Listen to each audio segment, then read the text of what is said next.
Okay, so make sure the bike's been warmed up, engine's hot, and then what you need to do, hopefully you can see that there's a bolt here, the oil filler, the drain plug, so just need to crack that with your wrench or socket.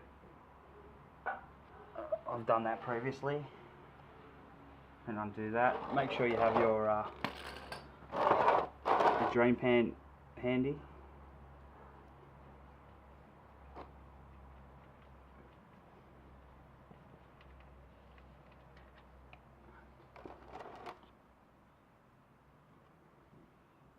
Okay, so undo that, put the plug aside, and then open up the filler cap up the top here. This will just help it drain out. Okay, so I've just tried to change the angle of the camera a little bit, just so I can and get some light in there. It's nearly finished dripping out. There's only a couple more little drips, as you can see. So I'm going to go ahead and put the drain plug back in. Now with the plug, there's a little magnetic bit on the end that just give that a good wipe over, and there's an O-ring at the base as well that they recommend to change every single service, but I don't think you need to be that pedantic with it. I do it every couple, so just inspect it, make sure it's not torn up or anything like that. So just going to move that out of the way.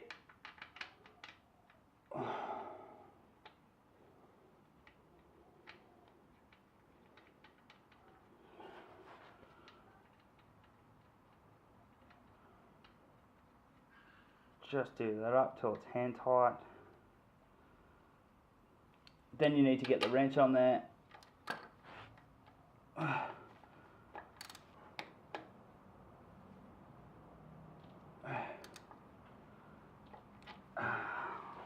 Just finish it off. Okay, so with the drain pan underneath, time to get the filter off. Now this can be a bit messy. I went with Harley filter. And I bought another one again actually, but next time I'm going to use a K&N, because the K&N put a little notch on the end that you can use a wrench for. Totally forgot about it. I got the oil in the filter at the dealership when I was there getting another part. So yeah, next time I'll definitely use a K&N filter. Just makes the job a lot easier. Harley Davidson do make a wrench. They've got a wrench kit sort of thing. That fit over this, and you sort of use your ratchet and then undo it. I'm not sure how much that is. Probably knowing it's a Harley Davidson, it's probably pretty expensive. But this is the wrench that I used, because it gets done up hand tight. It's not overly tight. It does get a little bit tighter than over time. But basically, get the wrench, put it in place, slide it up, and then it should just move. Just take your time with this.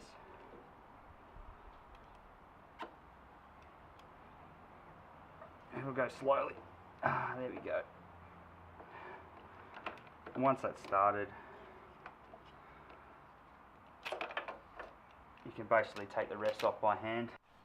Okay, now you've used that belt wrench to loosen up that filter. You can go ahead and unscrew it by hand.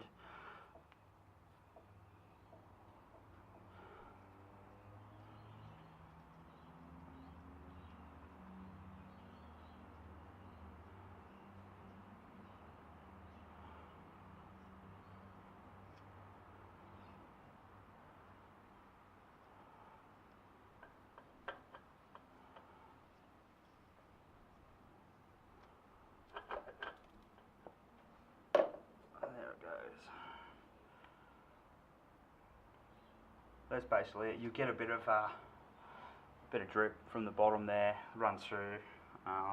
Try and do your best to keep it away from that rectifier. It's got a cover over it. I don't see why it would make any issues from getting a bit of oil on there. I'm just going to clean the bike straight away, like I said, so I don't think it's a big issue. If you're worried about it, go get one of those things that Harley Davidson sell for catching all that excess oil. It's sort of like a half Coke bottle cut. It's like a Coke bottle sort of cut in half, that sort of thing. Not sure how much they charge for them as well. I might invest in one of those next time just to make things a little bit cleaner. But you don't need one. Okay, so I got the new filter. I've run a little bit of oil around the the outside, around the outside here, just to make things go in a bit easier. And here, if you lubricate those rubbers, they don't stick once you're tightening it up. It also stops them from wearing out. So any old school mechanic will probably tell you that. I've heard that from heaps of older mechanics, or just dudes at home working on their bikes. Because of the angle of the filter, I'm not going to fill it up with oil. I'm just going to put it straight on.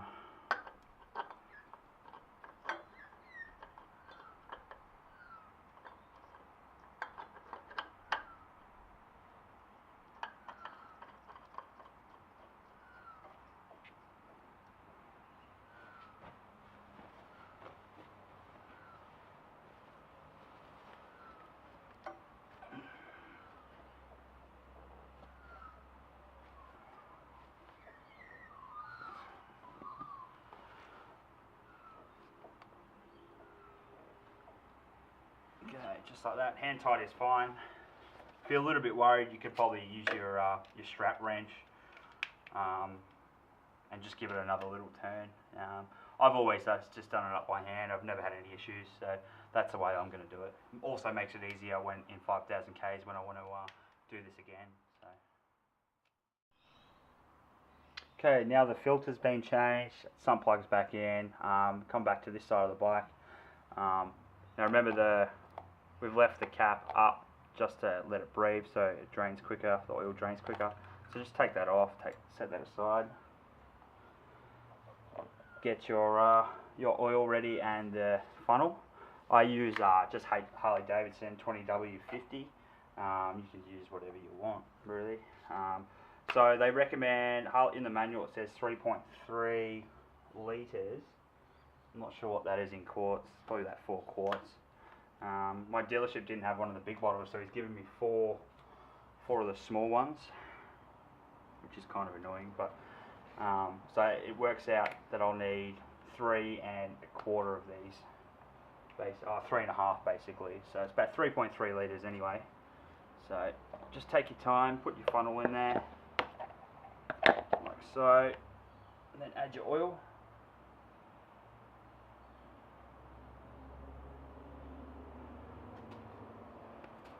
Now mine's got a little mesh thing in there that stops stuff from going through, so mine takes a while to drain off. So I'll add all that in, and once it's done I'll show you the next step.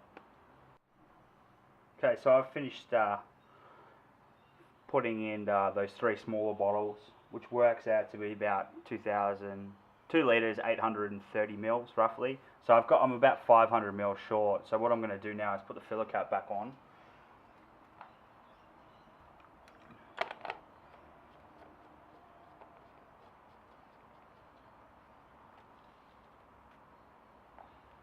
So just gives that a spillage wipe up. Yeah, so what I'm going to do now is put the filler cap back on. I'm about 500 mil short, I already know this. Then start the bike up, and then wait till it's hot. And then we'll check the dipstick for the levels, and probably add about another 500 mils, and that'll bring it up to 3.3 litres.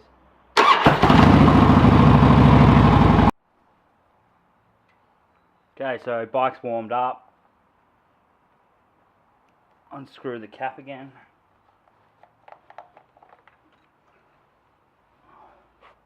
Wipe it off. Now if you have a look, it's got all the levels there. So just have a look, it's got hot, cold, and in between how much you need to fill it. So yeah, give it a wipe off. Now Harley say that you have to screw it all the way back in to get the correct level.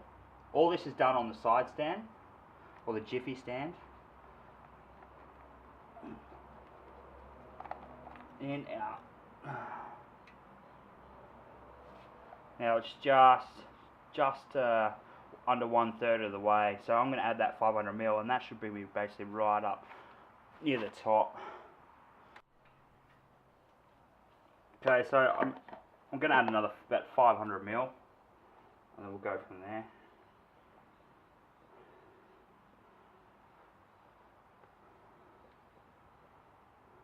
Mine does take its time. Just be patient with it.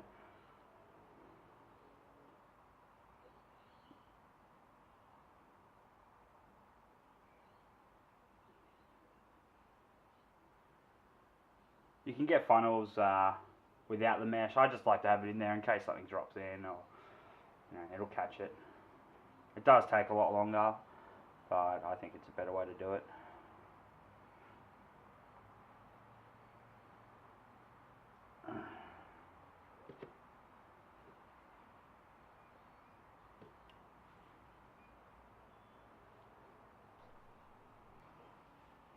Once again, I added that extra 500ml. Fill a cap on.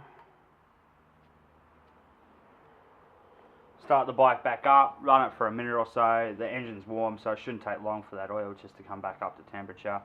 And then, yeah, check it again.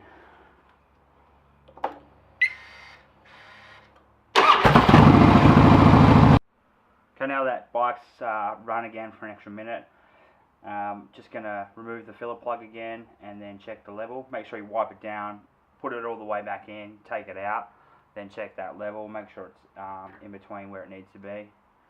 And then you're basically good to go. Going to give the bike a wash, and then that's it. That's how you change the oil. Now I do mine every 5,000.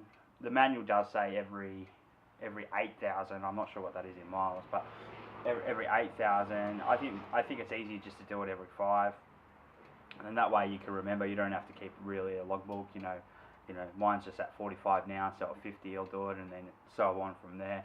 And then just check all your other major servicing parts and do them at those correct intervals. But the oil, I like to keep it at at 5,000. So that's the way I do it anyway. Hope this helps someone out, and yeah, happy days.